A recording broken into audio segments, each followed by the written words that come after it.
समान नागरी कायद्याच्या समितीत सर्व समाज घटकांचा समावेश करावा. Advocate MH. शेख. महाराष्ट्र शासनाने समान नागरी कायद्याचा मसुदा तयार करण्यासाठी न्यायमूर्ती रंजना देसाई यांच्या अध्यक्षतेखाली समिती स्थापन करण्याचा निर्णय घेतला आहे. या पार्श्वभूमीवर मार्क्सवादी कम्युनिस्ट पक्षाचे राज्य सचिव मंडळ सदस्य ॲडव्होकेट एम.एच. शेख यांनी समितीत मुस्लिम समाजासह सर्व संबंधित समाज घटक आणि महिला प्रतिनिधींना स्थान देण्याची मागणी केली आहे.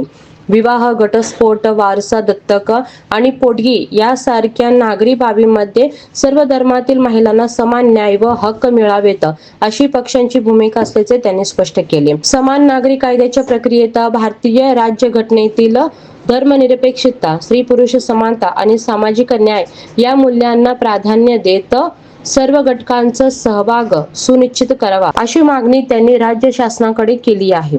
महाराष्ट्र सरकारने समान नागरी कायदा आणण्यासंदर्भात एका समितीचं गठन केलेलं आहे. या कायद्याअंतर्गत मुख्यतः ज्या विषयावर चर्चा होणार आहे त्याच्यामध्ये विवाह, घटस्फोट, पोटगी, पालकत्व, दत्तक, वारसा, उत्तराधिकारी इत्यादी विषयांवर त्या ठिकाणी चर्चा होण्याची शक्यता आहे.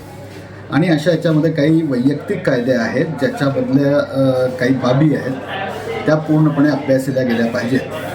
आणि हे करत असताना जी असमानता आहे ती दूर करण्याच्या दृष्टीनं प्रयत्न केले जाण्याची शक्यता आहे. याच्यामध्ये सरकारने जो मसुदा प्रकाशित केलेला आहे त्याच्यामध्ये म्हणलेलं आहे की जे वैयक्तिक कायदे आहेत त्यामुळे याला कसल्याही प्रकारचा धक्का न लावता समान नागरी कायदा या ठिकाणी अंमलात आणला जाईल. या ठिकाणी प्रश्न निर्माण होतो की समान नागरी कायदा करत असताना धार्मिक समानतेचा प्रश्न आहे की स्त्री-पुरुष समानतेचा प्रश्न आहे. मुळात हा प्रश्न ज्या वेळेला विधानसभेमध्ये चर्चेला आला त्यावेळेला नाशिक येथील तिहेरी तलाकच्या संदर्भातील चर्चा झाली, काही मुस्लिम अल्पसंख्याकांच्या प्रश्नाबद्दल चर्चा झाली आणि मग त्याच्यातून उत्तर देताना गृहराज्यमंत्र्यांनी सांगितलं की मुख्यमंत्री महोदयांनी हा कायदा लवकरच आणण्यासंदर्भात सूचित केलेला आहे आणि तो आणला जाणार आहे. जर अशी परिस्थिती असेल की त्या ठिकाणी काही धार्मिक, काही सामाजिक वर्गांना त्याच्यामध्ये समाविष्ट करून घ्यायचं असेल तर त्या क्षेत्रामधील तज्ज्ञ व्यक्तींचा त्याच्यामध्ये समावेश असला पाहिजे, जे आत्ताच्या गठीत केलेल्या समितीमध्ये दिसून येत नाही. दुसरं, मार्क्सवादी कम्युनिस्ट पक्षाची भूमिका अगदी सुरुवातीपासून अशी राहिलेली आहे की याच्यामध्ये लिंगभेद संपुष्टात आणण्याच्या दृष्टीने प्रयत्न झाला पाहिजे, लिंग समानता याच्यामध्ये आली पाहिजे आणि त्या दृष्टीनं महिलांचे सुद्धा तज्ज्ञ आणि अभ्यासू व्यक्ती त्याच्यामध्ये त्या कमिटीमध्ये असले पाहिजेत.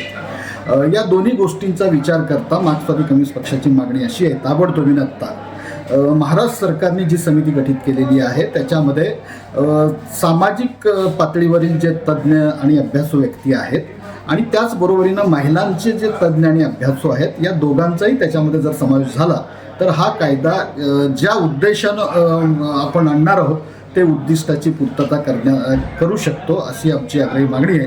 आणि या संदर्भात मार्क्सवादी कम्युनिस्ट पक्षाच्या वतीनं माननीय मुख्यमंत्री आणि संबंधित जे काही खाते आहेत त्यांना पत्रव्यवहार करण्यात येईल आणि आम्ही मागणी करतोय की हे जर आणायचं असेल तर कुठल्याही सामाजिक स्तरावर किंवा लिंग आधारावर अन्याय होता कामा नये आणि त्याच्यामध्ये परिपूर्णता आली पाहिजे, ही मार्क्सवादी कम्युनिस्ट पक्षाची आग्रही भूमिका आहे.